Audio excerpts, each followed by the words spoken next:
ሰላም ለእናንተ ይሁን። ዛሬም ደግሞ በአንደኛ ሳሙኤል ምዕራፍ 3 እና ምዕራፍ 4 ላይ የተጠቀሰውን የታቦቱን መማረክ ታሪክ ይዘንላችሁ መጥተናል። ይህ ክፍል እግዚአብሔር እንድንሰማውና እንድንታዘዘው እንደሚፈልግና አለመታዘዝ ወይም ደግሞ ቃሉን ሰምቶ ችላ ማለት ለእግዚአብሔር ቁጣ እንደሚዳርገን ያሳየናል። ለእግዚአብሔር ታማኝ መሆንና እግዚአብሔርን ማክበር አስፈላጊ መሆኑን ያስተምረናል። ወደ ቪዲዮ እንሂድ። መልካም ቆይታ ይሆንላችሁ።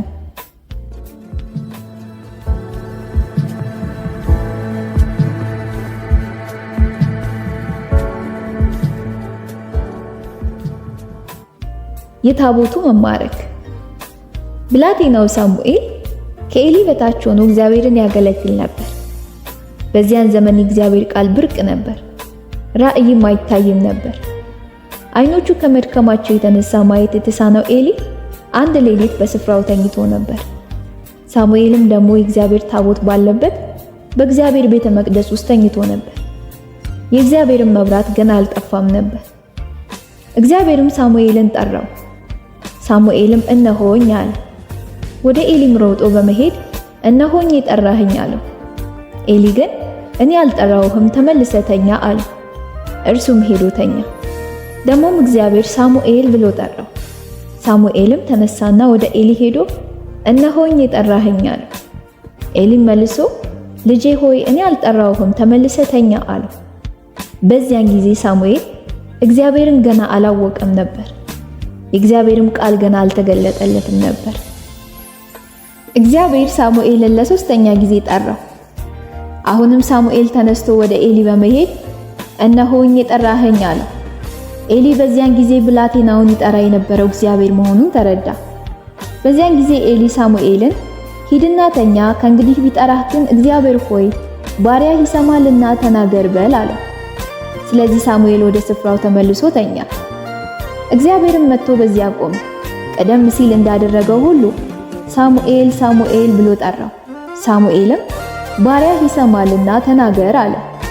እግዚአብሔርም ሳሙኤልን እንዲህ አለው፣ እነሆ የሰሚውን ሁሉ ጆሮ ጭው የሚያደርግ አንድ ነገር በእስራኤል ላይ አደርጋለሁ። በዚያን ቀን ከመጀመሪያ እስከ መጨረሻ በኤሊና በቤተሰቡ ላይ የተናገርኩትን ሁሉ ፈጽማለሁ። ኤሊ በሚያውቀው ኃጢአት ምክንያት በቤተሰቡ ላይ ለዘላለም እንደምፈርድ ነግሬው ነበር። ልጆቹ አጸያፊ ነገር አድርገዋል፣ እርሱ ግን አልከለከላቸውም። ስለዚህ የኤሊ ቤት በደል በመስዋዕት ሆነ በቁርባን ፈጽሞ አይሰራይም ብዬ በኤሊ ቤት ላይ ምያለሁ። ሳሙኤልም እስኪነጋ ድረስ ተኛ። ከዚያም ተነስቶ የእግዚአብሔርን ቤት በሮች ከፈተ። ራእዩን ለኤሊ መናገር ፈራ። ኤሊ ግን ሳሙኤልን ልጄ ሳሙኤል ሆይ ሲል ጠራው። ሳሙኤልም እነሆኝ ሲል መለሰ። ኤሊ እግዚአብሔር የነገረህ ነገር ምንድነው? አትደብቀኝ። ከነገረህ ውስጥ አንዲቱን እንኳን ብትደብቀኝ እግዚአብሔር እንደዚያው አድርግብህ፣ ከዚያ ለከፋም ይዳርግህ አለው። ስለዚህ ሳሙኤል ምንም ነገር ሳይደብቅ ሁሉን ነገረው።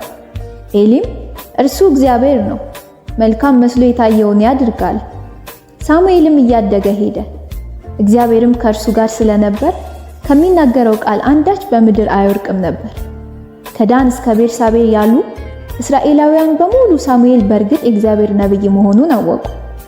እግዚአብሔር በሴሎ ይገለጥ ነበር። በዚያም በቃሉ አማካኝነት ራሱን ለሳሙኤል ገለጠ። የሳሙኤልም ቃል ወደ እስራኤል ሁሉ ደረሰ። በዚያን ዘመን እስራኤላውያን ፍልስጤማውያንን ሊወጉ ወጡ። እስራኤላውያን በአቤኔዘር፣ ፍልስጤማውያን ደግሞ በአፌቅ ሰፈሩ። ፍልስጤማውያን እስራኤልን ለመግጠም ሰራዊታቸውን አሰለፉ። ጦርነቱ እንደተፋፋመ እስራኤላውያን በፍልስጤማውያን ተሸነፉ። በጦርነቱ ላይ 4000 ያህል እስራኤላውያን ተገደሉ። ሰራዊቱ ወደ ሰፈር በተመለሰ ጊዜ የእስራኤል አለቆች ዛሬ እግዚአብሔር በፍልስጤማውያን እንድንሸነፍ ያደረገን ለምንድን ነው? አብሮን እንዲወጣ ከጠላቶቻችንም እጅ እንዲያድነን የእግዚአብሔርን የኪዳኑን ታቦት ከሴሎ እናምጣ አሉ። ስለዚህ ሕዝቡ ሰዎችን ወደ ሴሎ ልከው በኪሩቤል መካከል በዙፋኑ ላይ የተቀመጠው የሰራዊትን ጌታ የእግዚአብሔርን የኪዳን ታቦት አስመጡ። ሁለቱ የኤሊ ልጆች አፍኒንና ፊንያስ ከኪዳኑ ታቦት ጋር በዚያ ነበሩ። የእግዚአብሔር የኪዳኑ ታቦት ወደ ሰፈር በገባ ጊዜ ምድሪቱ እስክትናወጥ ድረስ እስራኤላውያን ሁሉ ታላቅ የደስታ ጩኸት አሰሙ። ፍልስጤማውያንም ይህንን ታላቅ ጩኸት ሲሰሙ በዕብራውያን ሰፈር የምንሰማው ይህ ሁሉ ጩኸት ምንድነው ሲሉ ጠየቁ። የእግዚአብሔር ታቦት ወደ ሰፈር መምጣቱን በተረዱ ጊዜ ፍልስጤማውያን ፈርተው እንዲህ አሉ፣ አምላክ ወደ ሰፈሩ መጥቷል፣ ወዮልን! እንዲህ አይነት ነገር ገጥሞን አያውቅም፣ ወዮልን! ከነዚህ ኃያላን አማልክት እጅ ማን ያድነናል? ግብፃውያንን በምድረ በዳ በልዩ ልዩ መቅሰፍት የመቱ እነዚሁ አማልክት ናቸው። ፍልስጤማውያን ሆይ በርቱ፣ ወንድነታችሁ ይታይ። ያለዚያ ባሪያ እንዳደረጋችኋቸው ሁሉ ዕብራውያን እናንተ መልሰው ባሪያ ያደርጓቸዋል። ወንድነታችሁ ይታይ፣ ተዋጉ። ስለዚህ ፍልስጤማውያን ተዋጉ።